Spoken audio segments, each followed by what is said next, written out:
Por cierto, que alguien le diga al amigo John Viejuner que esto no es un loro para escuchar música, porque me lo ha robado y bueno, está ahí haciendo el tonto por casa. Corta rollos eres con él.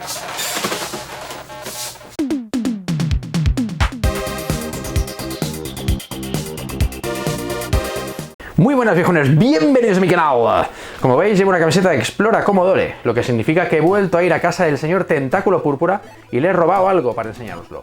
En este caso os traigo un portátil del año 1988, de la marca Amstrad. Fue uno de los primeros portátiles que salió al mercado y la verdad es que en vez de un portátil parece una mancuerna de hacer pesas. Ya me entendéis el porqué. Venga, vamos a ver qué pinta tiene, vamos para allá.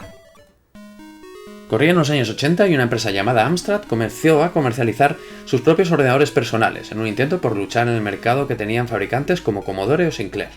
Comenzaron con el modelo CPC 464, en el año 84. Este fue el primer ordenador por el cual suspiré, pero no pude conseguir. Mis padres no estaban por la labor. El 464 estaba basado en el archiconocido procesador Z80 de 8 bits, el cual corría a la astronómica velocidad de 3,7 MHz. He dicho megahercios, no gigahercios, Además tenía 64K de memoria RAM.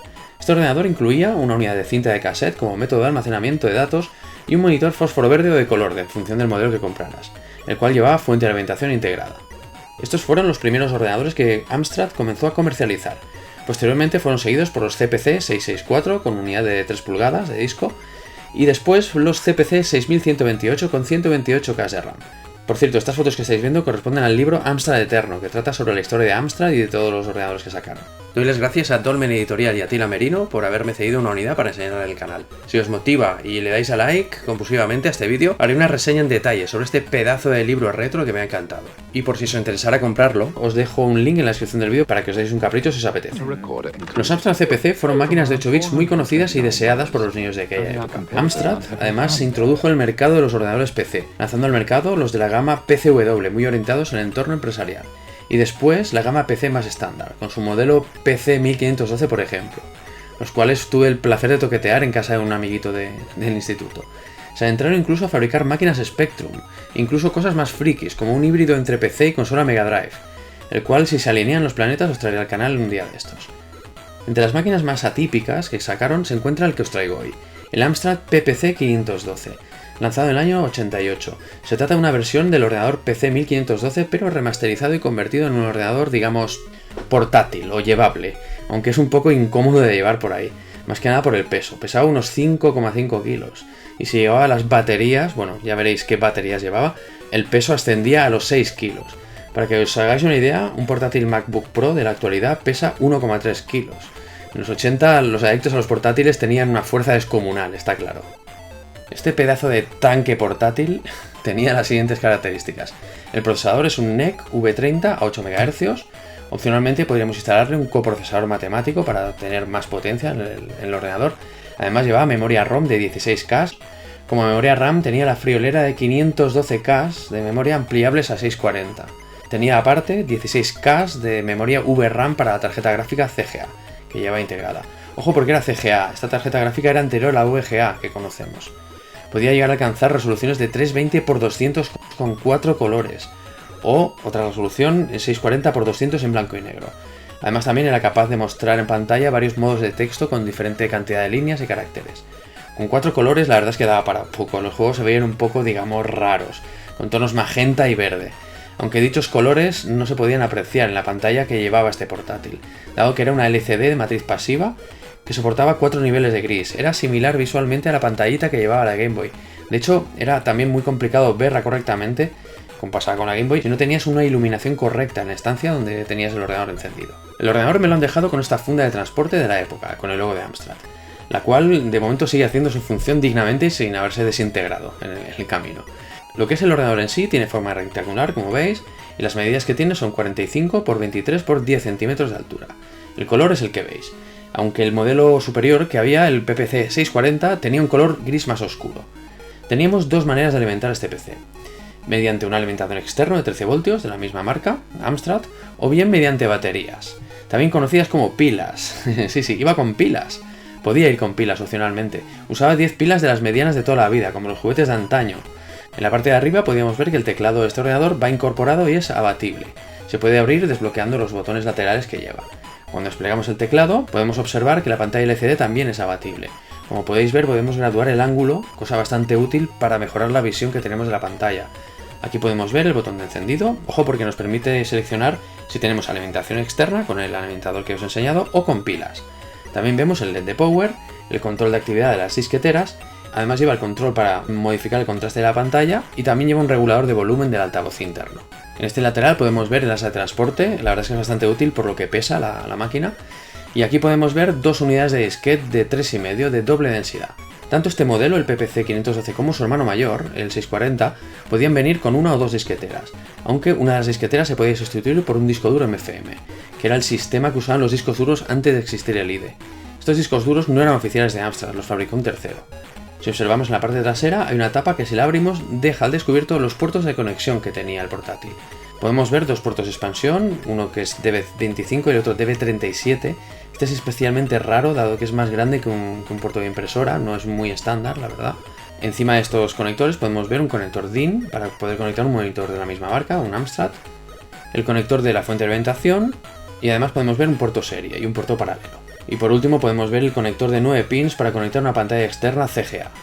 El teclado era un teclado estándar de 102 teclas tipo AT. El PPC 512 tenía un hermano mayor, el PPC 640, que tenía 640 de RAM, o sea tenía un poquito más de memoria, y además incluía un módem.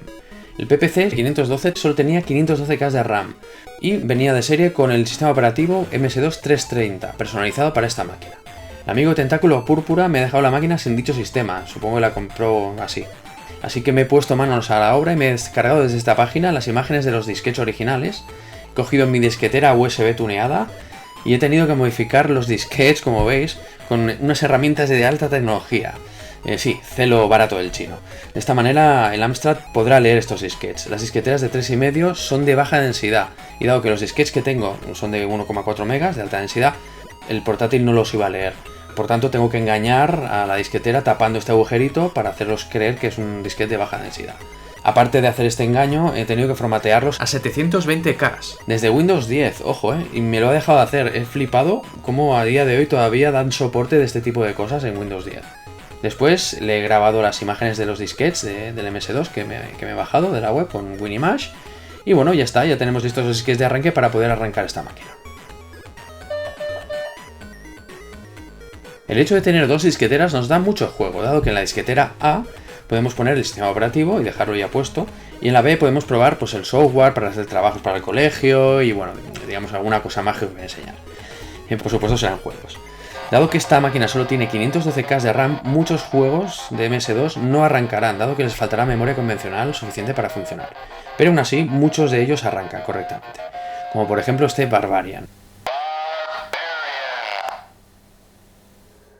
Me ha sorprendido muchísimo al arrancarlo.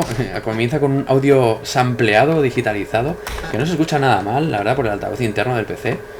La verdad es que desde que me dejaron esta máquina esperaba probar el juego que vais a ver ahora, el Prince of Persia.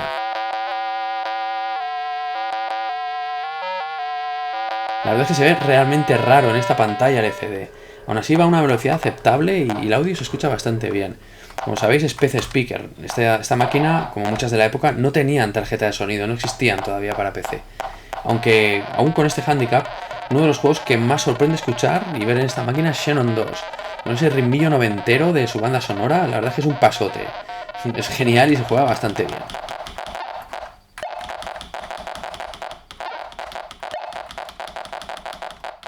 El teclado, como podéis observar, ha resistido muy bien el paso del tiempo. Es muy preciso, funciona muy bien, no hay ninguna tecla que haya dejado de funcionar.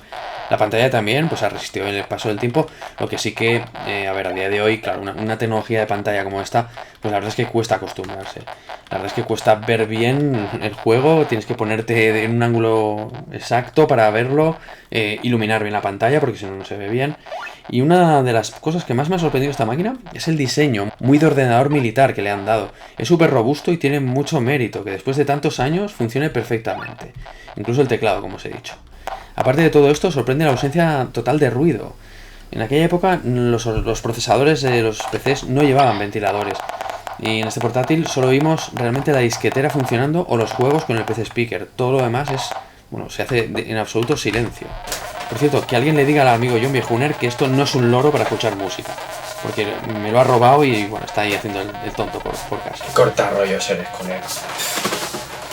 Por cierto, os dejo aquí arriba una lista de reproducción de todos los vídeos de cacharros viejunos que os voy a ir trayendo al canal, por si os interesan ver más vídeos de este tipo. Y si os motiva que os haga este tipo de vídeos, darle a like compulsivamente al vídeo y así me motivaréis.